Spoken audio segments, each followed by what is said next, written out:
Okay, we are in section 2, chapter 2, section 3, write two-step equations. This is for math 8. This is very similar to the last section, which was solve two-step equations. So now we're going to focus on how to write two-step equations. On your screen, just kind of go through all the features here. You will have a due date on your screen. This is the teacher preview, so it doesn't show me the due date. You will always have unlimited attempts on your assignments, so you can come in and take this as many times as you would like. On this particular question assignment, we have 6 questions. Grading policy, we have best score, so whichever attempt you've done, that's your best score is the one you get to keep. And partial credits enabled, which means if you answer one of 6 questions, you get credit for that one question. Please remember, once you start your homework, you always want to finish it. And what that means is there will be a submit assignment button in the bottom right hand of your screen. It's not going to be on my screen. Again, teacher preview doesn't show me that, but on your screen it will be there. And you always want to click that submit button, because that way it will not only tell us what you've done and the points you have for it right now, your grade, but it will also allow you to move to other items in the grade book if you want, other assignments. If you don't click that submit button, it locks you out of everything and you have to come back to this assignment. Okay, so let's just always click the submit button. All right, let's go ahead and click start. You always have these 3 features on the side here where it's going to be an explanation. This will explain the exact problem you're looking at. So it's telling you I'm going to lose my attempt if I click OK, because it's going to explain this problem and give me the answer to it. So it's not then going to come and let me type in the answer. I'm going to have to come in on another attempt to try this question. Okay, so it's just giving you a warning. It is a cool feature because sometimes you're not necessarily stuck on the type of problem. You're just stuck on that problem in particular. So it's kind of cool to be able to get that exact problem explained to you, and then you can come and try another one. Example just gives you a general example here. So it'll give you an example type, show you exactly what to do, and you can say, oh, okay, I've got that. I've written down what I need to there. And then maybe if you come back and say, you know what, I still don't quite get it, I want another example. If you click on this again, it'll actually give you a new example. So I thought that was kind of cool. And then the message center, which also attaches this exact question to your message, so your teacher knows exactly where to help you. All right, let's go ahead and get started on these guys. So we have translate the sentence into an equation. So this is definitely a practice in understanding our key words, okay? Because if we don't understand our key words, we're going to struggle with this. So we may need to practice those if we don't already know them pretty well. So the sum of. So the sum of. These words tell me I'm going to add, because sum means add. I'm going to add the next terms. And I'm saying terms, it's usually the next 2 terms, but sometimes it's more, but I'm going to add the next few pieces that I'm given here. So the sum of 21, that's the next piece I'm given, and Jose's savings. That's the other piece, the second piece I'm being given. So I can say Jose's savings, because I don't necessarily know. It's not telling me what it is, but I know it's 21 and his savings. And then it says is. Whenever I hear the word is, I know immediately that should be equals 62. So the second thing they tell us here is use the variable J to represent Jose's savings. So we don't want to type in Jose's savings. We actually want to type in J, like that. And be careful about this. Use the variable they're asking you to use, because you could type this beautifully. You could have this equation written out, but you didn't use the correct variable, the one that they told you to use. So it will mark it wrong. And that's just simply a kind of a lesson in following directions there. So make sure you use the variable they're asking you to use. So with this one, my huge key term was sum. I know that means add. My second key term was actually is, because I know right away that means equals. All right, next one. Check. Come on. Next. All right, so I'm going to kind of focus on this screen. Actually, I think I will still write it down over here. Okay, let's go with this marker. Okay, 7 times. So hopefully that's pretty clear. 7 times. And I'm going to use a little dot for times. The sum of. So again, the sum of, and when I have something in front of it, so the last one was the sum of, and then we had 2 numbers. And I didn't bother putting those in parentheses. But when I'm multiplying something by the sum of, that tells me I'm going to need parentheses. I need to multiply the 7 by whatever is the sum is. So the sum of means parentheses. If it's all by itself, you can kind of drop the parentheses off. You don't need them. But since it's being multiplied, I need those parentheses. So a number. Whenever I hear a number, that's another key word. That tells me that it's a variable. I don't know what it is. It's a number. And 2. So remember, sum meant plus. I have 2 keywords already. Well, actually, I have 3 keywords. Times, sum, and number. And specifically, it's sum of. That's what told me the parentheses. So again, if you don't recognize these keywords, this can be kind of difficult. So you can always have a website open that has lists open, or we have taken notes on this in class. So I would definitely suggest you having the notes pages open to remind you of what your keywords are. And if you notice, I wrote equals 6 that's our last keyword. That means equals, and then 6 on the end. So now I can go ahead and type this guy up. I have 7 times the sum of a number and 2, so x plus 2, equals 6. And I did that all with my keyboard. You can use these buttons in here too if you need to, but putting the 7 right up against the parentheses also means multiplication. I don't like to use the little x for multiplication. If I do that, I don't like that because that sometimes gets confused with this variable here. Now, if I check this, and I'm going to do it because I went ahead and wrote it without reading the second question there, which I know a lot of students do this. So this second question says, use the variable y for the unknown number. So if I check this, it's going to go, uh-oh, be sure to use the correct variable. So it's giving me a warning. It's telling me, you didn't use the right variable here. So instead of x, I should be using y. It's telling me to use y for my unknown number, which is a number. So now if I check it, I'll be okay. So I just wanted to point that out. I have a lot of students who will go through and do this exactly the way I did it and just pick a variable without reading that second question or that second statement there. So just be careful about that. All right, so this one says Karen is saving money to buy a bike.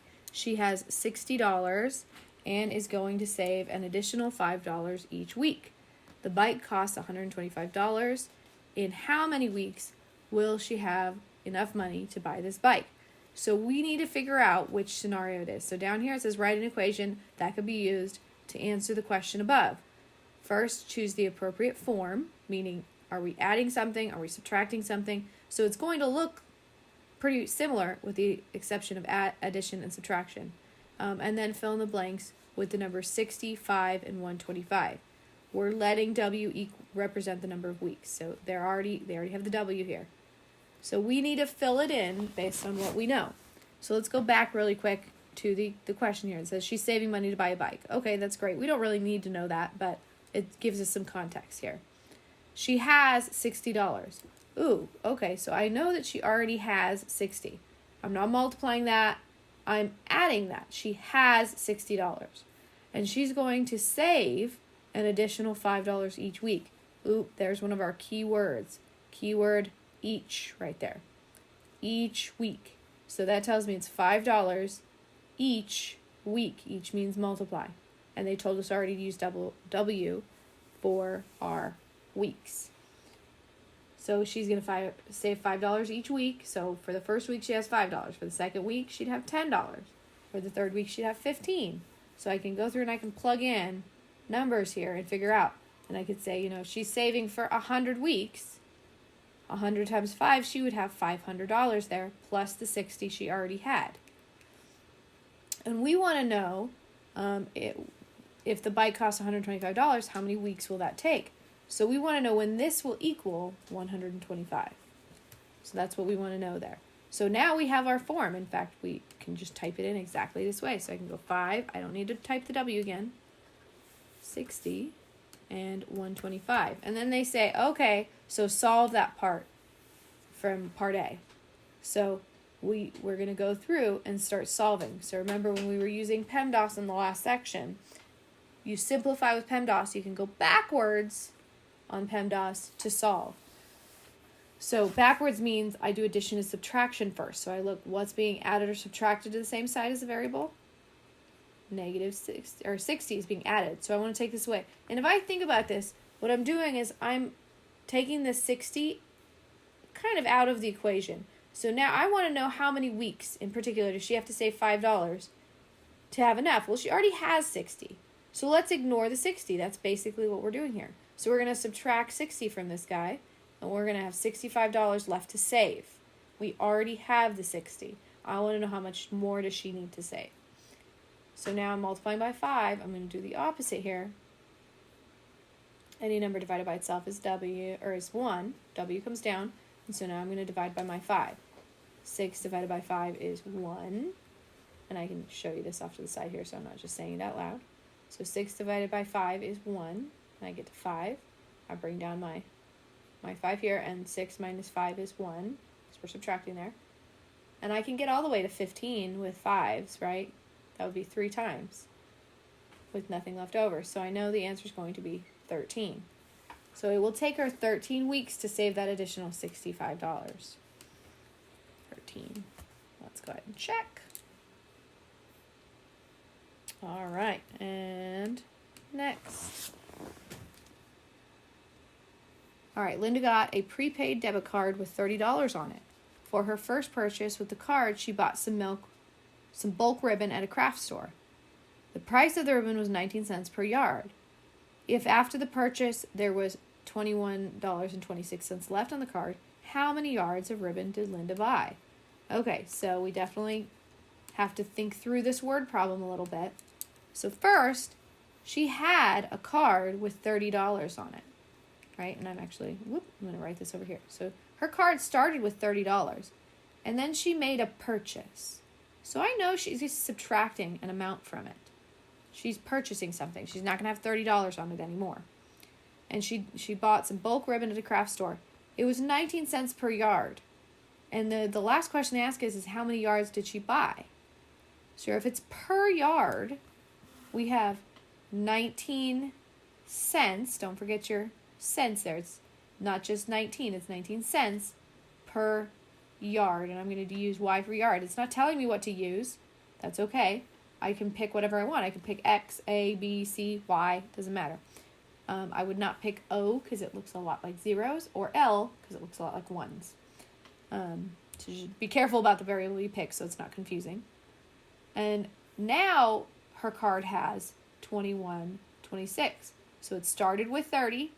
And we need to subtract her purchase, which was 19 cents per yard. We need to figure out how many yards did she buy. So that's our task here.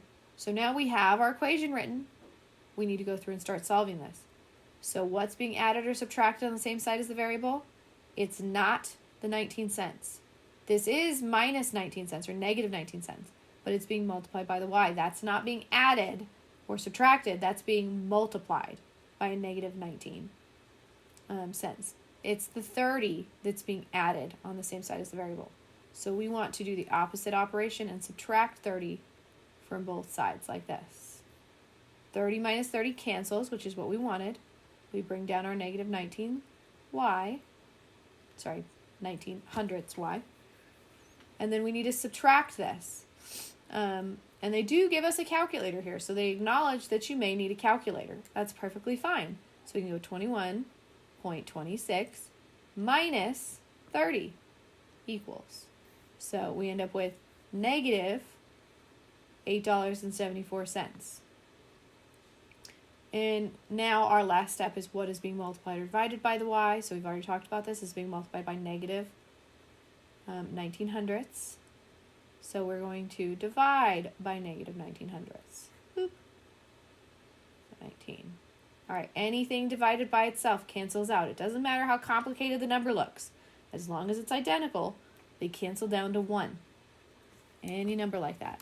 And then I can go divided by, I can go back to my calculator and I can still say I want to divide this number by negative 0.19 and type that in. And I wouldn't hit the negative here because that's going to mean minus. I don't think, oh, that actually would work for this calculator. So if you do that on a smart calculator or a smartphone, it doesn't work quite the same, but this one does just put the minus in front of it. So that should also work for indicating it's negative 19. So now if I hit equals, I end up with positive 46 because the two negatives canceled out, and now we're just figuring out how many 19 cents were in here. So it happened 46 times where there was 19 cents. So there's 46 yards. All right, let's go ahead and type that guy in and check. All right, two more here. Let's see what we have. A total of 497 tickets were sold for a school play. There were either adult tickets or student tickets. There were 53 fewer student tickets sold than adult tickets. How many adult tickets were sold? Ooh, okay, so we're getting a little bit more complicated with our equations here. So we know we have a total of 497 tickets. So that's our total. This is what everything's going to kind of combine to be. There were either adult tickets or student tickets. So if I know there were adult tickets and student tickets, and if I add together how many adult tickets I had and how many student tickets I had, that should give me a total of 497 tickets, right? So this is kind of a basic breakdown for me. That helps me know, okay, I'm adding adult and student tickets together. Then they tell me, because with this one, I can't really solve this. I have too many variables here. I need to figure out another way to write one of these variables. So it tells me there were 53 fewer student tickets sold than adult tickets, and they want to know how many adult tickets were sold. So when I read that last question, I know I want to leave A as A. I want A in the equation. If I take A out of the equation, I'm going to have to go do a step at the end to plug back in to figure out A. So I don't want to have to do that step. I want A to be A. So instead, I'm going to find another way to write this S. I'm going to compare it based on what they just told me. So there were 53 fewer student tickets sold than adult tickets. So that means that I take the adult ticket total, however many were sold, and 53 fewer were sold for students. So this is the same as student tickets. S or A minus 53 are the exact same thing. It's just two ways to write it. So I'm going to bring adult tickets down. We add this together. This is still adult tickets plus student tickets. And that will still total to 497. Now, as I'm looking at this equation, I only have one variable. I can solve this now. Because I can combine my like terms. A plus A means I have 2A minus 53. And then the parentheses were just here to show you that it's a quantity. They really don't mean anything because it's just being added. So it's the parentheses were just kind of there to show you that it meant student tickets altogether. Okay, so now we have a more basic equation, what we're used to looking at. Now that we've simplified, because we just added the two like terms there, right? We're going to look what's being added or subtracted. And we're going to do the opposites. We're going to add 53 to both sides here. Now we have 2A, negative 53, positive 53. Doesn't matter that these are kind of upside down. One's negative, one's positive. They're the exact same number, so they cancel out. They become 0. And we want to add these together. So we get 7 plus 3 is 10. 9 plus 1 is 10. Plus 5 more is 15. And another 5 there. All right. So we have 2A equals 550, but we want to know what just A is, so I'm going to look at multiplication division. I'm multiplying by 2, so I'm going to divide by 2. 2 divided by 2 is A, and that equals, we just want to divide this guy by 2. So 225. And if you didn't notice, they gave us a calculator here again. So if you need that calculator, by all means, go ahead and come over here and do this. This one, and see, I wrote 225. It should be 275. Ha ha ha, I wrote it wrong in my head. Silly me. So I'm glad I checked that really quick, because that would have gotten us wrong. Me just assuming I knew the answer off the top of my head. So adult tickets, we sold 275. And if we want to check that really quick, we can, just to make sure that this makes sense. So I sold 275 tickets for adults. And if I subtract 53 from that, that should tell me how many student tickets I sold. So I sold 222 student tickets, because all I did was subtract 53 from the number of adult tickets. If I add these back together, what should be my total? 497. So if I add these, I get 7, and I get 9, and I get 4. Perfect. I checked my answer just to make sure that it did, in fact, make sense for the scenario they gave me. So remember, you're typing in the 275, the 222, that was a check, and the 497, that was just the second part of the check there. Okay, we're going to do one more of these guys, and we'll be all done with this section. Okay, so the sum of three numbers is 101. The first number is 9 more than the third. The second number is 2 times the third. What are the numbers? All right, so we have number 1, number 2, and number 3. And we know these guys add up to 101. And I know I'm writing that a little funny. I'm kind of writing it down because I want to define them over here, because they give us some information about the numbers. So we'll come back to what they add up to. But first, we need to look at what they are. So the first number is 9 more than the third. The second number is 2 times the third. They don't give us any extra information on the third number. So that tells me I probably want this guy to be the variable I'm comparing by the other ones. So we're just going to let 3, the third number, be x. And then let's go back and deal with these other statements.